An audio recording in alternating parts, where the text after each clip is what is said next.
Selamat datang kembali. Hari ini kita coba selami sesuatu yang penting banget di dunia listrik, tapi sering kelewat.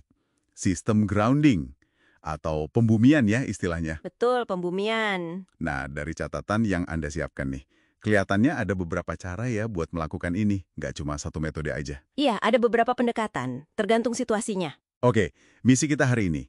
Kasih Anda rangkuman super cepat soal jenis-jenis grounding. Kenapa sih ini krusial banget buat keselamatan kita, buat alat elektronik juga, dan ya, gimana cara kerjanya. Sip. Anggap aja ini jalan pintas biar langsung, ternyata membuang listrik ke tanah itu nggak sesederhana tancap kabel doang ya. Oke, kita bongkar yuk. Hahaha, iya ada ilmunya sendiri. Nah, pertanyaan dasarnya dulu nih.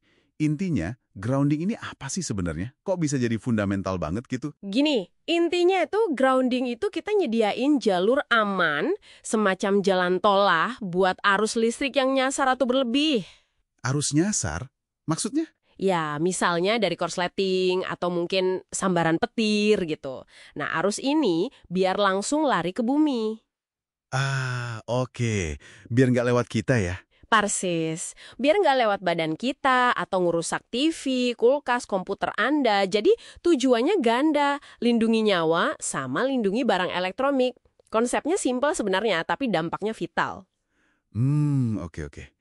Kasih jalan termudah ke tanah gitu ya. Tepat sekali. Listrik itu kan selalu cari jalan dengan hambatan terendah ke bumi. Kita sediakan jalannya. Oke, paham. Mari kita mulai dari yang paling umum deh. Yang mungkin ada di rumah-rumah kita nih. Ground rod, elektroda batang. Ini kayaknya metode paling standar ya. Iya, bisa dibilang begitu.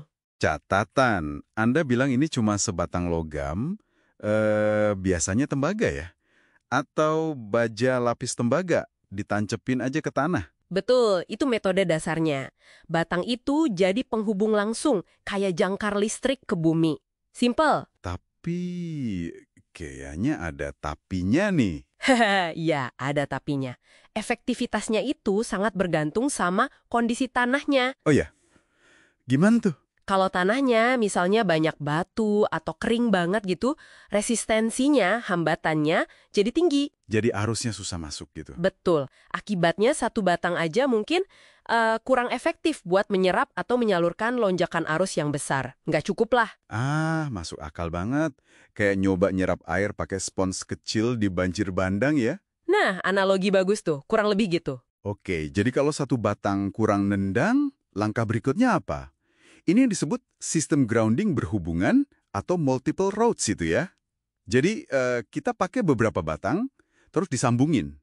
Persis. Jadi kita pasang beberapa batang di lokasi berbeda, tapi nggak terlalu jauh. Terus dihubungin satu sama lain pakai konduktor. Tujuannya berarti buat memperluas kontak sama tanah ya, biar resistansinya turun. Tepat. Ini biasanya dipakai buat area yang lebih luas, atau yaitu badi, di lokasi yang kondisi tanahnya bandel, resistansinya tinggi. Bandel ya istilahnya. Iya. Dengan banyak titik kontak ke bumi, penyebaran arusnya jadi jauh lebih efektif dan merata. Ini nunjukin gimana solusi teknis itu harus adaptasi sama kondisi alam di lapangan. Oke. Dari satu batang ke beberapa batang. Nah, sekarang kita lompat ke yang kedengarannya lebih serius nih. Sistem grounding bertautan atau grid system. Ini kayak jaring konduktor di bawah tanah gitu ya? Iya, benar. Bayangin aja kayak jaring laba-laba, tapi dari logam konduktor. Ditanam di bawah permukaan tanah. Wah, disebutkan di catatan ini buat instalasi yang gede dan kritis, kayak gardu induk atau menara BTS gitu ya. Kenapa perlu sampai segitunya? Buat nangkap petir. Betul. Untuk fasilitas kayak gitu, yang nangani daya listrik besar atau punya risiko tinggi kena sambaran petir langsung, kita butuh kapasitas penyaluran arus yang masif dan cepat banget. Jadi jaring itu bisa nanganin arus segede itu? Iya, sistem grid ini fungsinya menciptakan area dengan potensial listrik yang sama atau ekipotensial di permukaan tanah yang luas. Jadi kalau ada lonjakan arus dahsyat kayak dari petir, muatannya itu bisa menyebar dengan cepat dan merata ke seluruh area grid. Oh, jadi nggak numpuk di satu titik gitu ya? Betul, biar nggak ada perbedaan tegangan yang berbahaya antar titik di permukaan tanah di area itu. Ini penting banget buat keselamatan orang dan peralatan di sekitar situ. Ini soal menjaga keandalan infrastruktur vital kita. Wow, oke.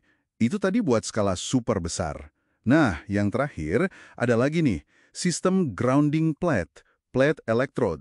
Katanya, ini plat logam ditanam horizontal. Beda ya sama batang yang vertikal. Kapan milih yang ini? Ini lebih ke alternatif sih. Kadang kan kondisi lapangan bikin susah buat gali vertikal dalam-dalam. Mungkin karena banyak batuan keras atau lapisan tanahnya nggak cocok. Jadi ini solusi kalau gali ke bawah itu susah? Bisa jadi salah satu alasannya itu.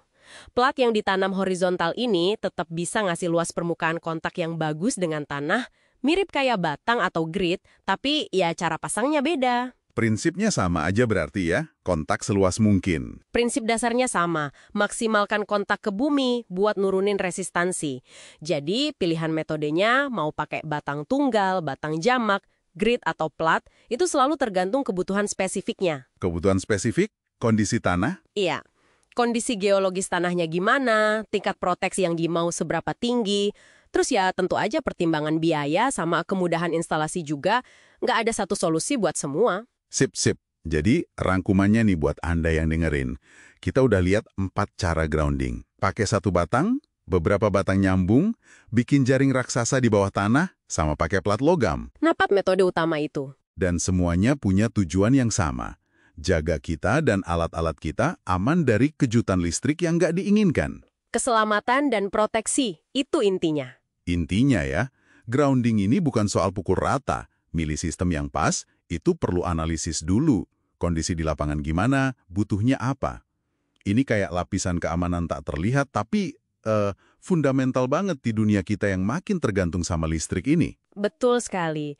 Dan mungkin ini bisa jadi semacam bahan renungan kecil buat Anda di rumah. Oh ya, apa tuh? Mengingat betapa pentingnya sistem grounding ini ya, yang diam-diam aja ngelindungin kita tiap hari, tiap saat. Seberapa sering sih kita benar-benar mikirin atau bahkan sadar soal langkah-langkah keamanan listrik yang tak kasat mata ini? Apalagi di zaman sekarang hidup kita kayaknya makin nggak bisa lepas dari listrik kan? Bener juga ya. Sesuatu buat dipikirin. Oke deh, terima kasih banyak buat penjelasannya yang gamblang soal grounding ini. Sama-sama. Dan terima kasih buat Anda yang sudah menyimak deep dive kita kali ini. Sampai ketemu di penjelajahan berikutnya.